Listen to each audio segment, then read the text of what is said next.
Iniimbestigahan na ng Department of Finance kung saan napunta ang pondo ng Prudential Life Plans.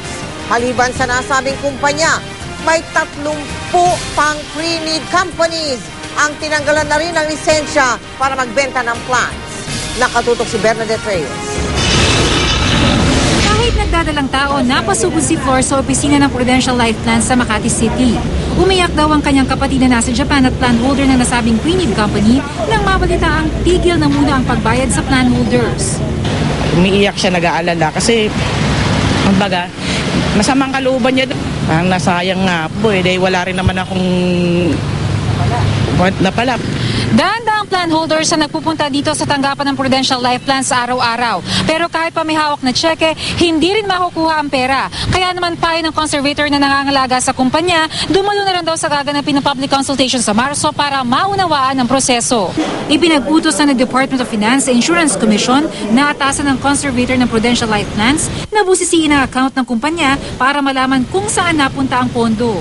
And I've asked the Insurance Commission to ask the receiver to request for a thorough audit of not only the existing assets, but assets in the past, no, that were probably sold.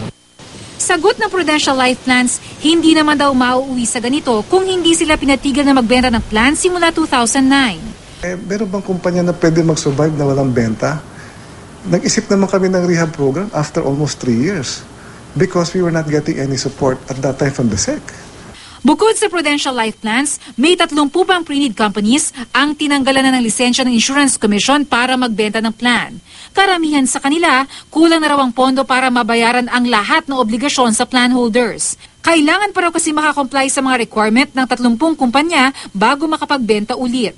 So we can only give their license if they are compliant with rules and regulations. One factor that already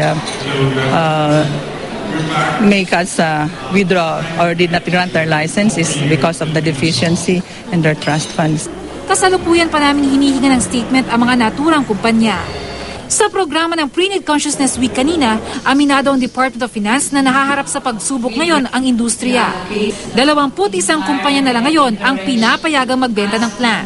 Sales talk kumbaga sa pandinig ng problemadong plan holders. Pero siniguro ng DOF na makakabangon pa ang mga pre-need companies. Hindi kailangan magpanik, no? Kasi nandyan na yan. Ang kailangan po makipag-usap tayo ng masinsinan doon sa ating mga pre-need companies. Stronger capitalized entities can better absorb changes in market conditions, such as what's happening now with the lower rate interest rate environment.